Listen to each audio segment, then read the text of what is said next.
The night game on NBC and Peacock was the Dolphins at the Green Bay Packers. They played on Christmas Day a couple of years ago in Miami. This is different because we know the narrative with the Dolphins, and they talk about how we're going to break narratives, and they don't break the narratives. They go out into the cold, and they're a different team than when they're playing at home. We didn't see any of that sleight of hand. Where's the ball? Flip it over here. No look stuff. It's cold. It's even though it wasn't as cold as it was in Kansas City, it's still cold. And that team is different when you get them in the cold, period. That one could have been worse. They showed some life in the second half. But the Dolphins, they're just a team that's not ready to compete with the best teams in the NFL, especially when the temperature dips below 60. Linebacker Jordan Brooks came out and said the Dolphins were soft and the weather affected them. And like you talked about, Mike, we saw the same thing in Kansas City. And someone asked me, well, who do you think is going to win the game? Well, what's the temperature? If it's over 50 degrees, if it's over 50 degrees sunny, hey, I'm picking the Dolphins. But the Dolphins are a team, they're soft, man. And you get in their face, you play physical with them, you jam those receivers, they're going to have problems. So I knew that they would have issues going into Green Bay trying to win that game. But for one of your guys, for a guy like Jordan Brooks to come in and say that you were soft, and just at the beginning of the game, I already saw it. I was there in Kansas City, so I saw it firsthand. And I'm at home now watching the game, and these guys are sitting on the bench. They got coats on, they're shaking, they got these big gloves on. You already know you have them. As a team, you see guys like that, you're jogging on the field, you're laughing. We used to do the same thing to Tony Dungy, them. Marvin Harrison, them guys used to come out in the big coats and hats, and we used to sit back and say, "Yep, we got them." They're more concerned about the weather, and that's the same thing with the Dolphins. The Dolphins are a soft team. All that fake handoff, quick pass, nah, that stuff doesn't work in the wintertime. Yeah, and we saw that last night. And Barry Jackson, the Miami Herald, had a stat today that surprised me but didn't surprise me. The Dolphins last year against teams that made the playoffs in 2023 were 1-6, and they were outscored by 110 points against teams that made the playoffs. This year, teams currently in playoff position, the Dolphins are 0-4 and outscored by 58 in those 4 games. They're just not ready to beat good teams. They know how to beat up on the teams they should beat. They don't know how to beat the teams they shouldn't beat. That magic runs out. That finesse doesn't work. And that's a problem for the Dolphins. And right now, 5-7. You look at the Broncos, they should win Monday night against the Browns and move to 8-5. The Chargers are in playoff position. Whoever doesn't win the AFC North between the Steelers and the Ravens will get the other one. We're pretty much at the spot where the Dolphins are done. They'd have to run the table and maybe hope for help at this point. They'd finish 10-7, and that might not be a guaranteed ticket in because the other teams are going to keep winning too. I think the Dolphins might be done, and you'll wonder what kind of changes they're going to make. They're tied to Tua Tagovailoa through 2026 at least, and they extended Mike McDaniel before the season started. Not that an owner couldn't buy out Mike McDaniel's contract, but this is a team that's just going to be kind of fringe contender, and they didn't address any of the issues last year that everybody knew about, and I wonder if they can even address them this year going into a new season and trying to change the narrative in South Florida.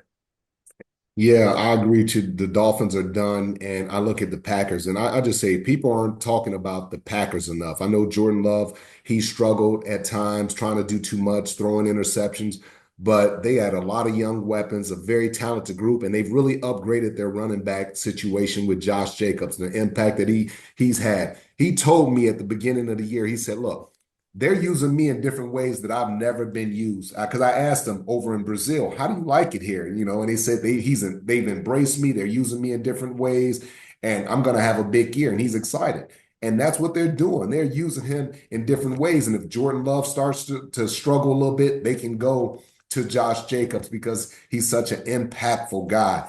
And I just love the fact that they upgraded. The defense is flying around. Xavier McKinney, those guys up front. The Packers are going to be a problem. I'm telling you, everybody's on the Lions bandwagon, and we know it takes one bad game from Jared Goff. And I'm telling you, watch out for the Packers, man. This is the team that I'm really excited about and been excited about since the offseason. And the Lions host the Packers next Thursday night, Wow. which will give Green Bay an opportunity to close that gap. Yeah, they're third place in the division. They're 9-3. and third place in the division, and they definitely have the potential to get to the Super Bowl. And one guy that doesn't get the credit he should, if we're going to talk about bad coaches, look at what Matt LaFleur has done in his time with Green Bay. He gets thrown into this dysfunctional situation with Aaron Rodgers not getting along with the front office. Matt LaFleur makes that work. And now they transition from Rodgers to Jordan Love, and Matt LaFleur makes this work. He's beaten Kyle Shanahan, Sean McVay, and Mike McDaniel this year. And LaFleur probably won't get many Coach of the Year votes because, Coach of the Year goes to the coach of the team that was the most surprising, not the best coach in the NFL. Otherwise, Bill Belichick would have won it 13 times from 2001 through 2020. It's just the coach of the team that we say, damn, we didn't expect him to be that good. Their coach must be Coach of the Year. And the Packers never are a team that we don't expect to be good. So LaFleur doesn't get the credit he should get. He's done a great job with that team very quietly, with a lot of humility. He just goes about his job every day. He's not out there seeking accolades. He's not very demonstrative on the sidelines. He's not a all about me type guy like you would say I am. And he doesn't, because he's that way, it requires us in the media to notice it and say, hey, folks, this guy knows what he's doing. Mike, you are spot on. Absolutely. And I'm a big fan of LaFleur. And I always, any chance I get to compliment this young man and the job that he's done, the transition that from Aaron Rodgers, and we know what a big personality Aaron Rodgers is. And for him to have to humble himself and as a coach bite so many things that he was feeling to make that transition, and not only make that transition to a younger quarterback that hadn't really had a lot of experience, but also the weapons around him. He had to incorporate all these young weapons around him, Jaden Reed and all those guys, and he had to fix this offense. Then you add in a Josh Jacobs this year. Aaron Jones was last year. I think he's been absolutely fantastic. I say it all the time. I think he's one of the most innovative offensive minds. I think the Green Bay Packers don't get looked at. Their offensive line is very solid. They have a bunch of young weapons. They got a good run game. They're well coached. Like the Green Bay Packers, they're going to be good for a long time because they do things the right way all the time. And I'm a big fan of LaFleur and the things that he's been able to bring to the table. The best example of him having the right instincts for how to get the most out of his team and not just be hard ass for the sake of being hard ass. When he got there, his offense is premised on 2 plays in the huddle, and the quarterback has the freedom to go to the other play. That's it. No audibles. You got 2 plays, and if you want to go to the other one, you go to the other one. And Aaron Rodgers didn't like that. I've been playing for 15 years. I understand the way things work. I should have greater freedom. And Rodgers did this passive-aggressive media campaign, and it became a big thing, and LaFleur backed off and gave him what he wanted. Because ultimately, I got to navigate this guy to get the most out of his abilities. So if I have to make some adjustments to be successful, I will. And I think that's good coaching. The flexibility to understand certain guys you need them to be all in, and you may have to give a little to get maximum performance. And he did that. And I just think that's a very tangible piece of evidence that shows he knows how to get the most out of all of his guys, and we see it every time they play. Yeah, and the fact that he remains sane, because if it's me coaching and I'm not that guy, like I want to fight you. I might come up to your face and say, "Hey man, let's go take a walk and let's have a conversation. Like, do we need to get some things off our chest because this is the way it's going to work? I'm the coach, you're the player. We're going to do things a certain way."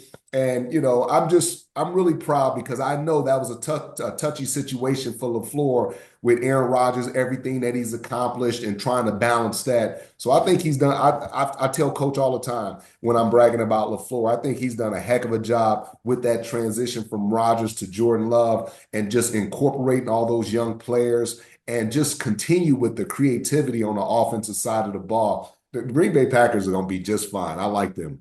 Hi, it's Mike Florio. Thanks for watching PFT on YouTube. Hit subscribe for the latest news and analysis from Pro Football Talk.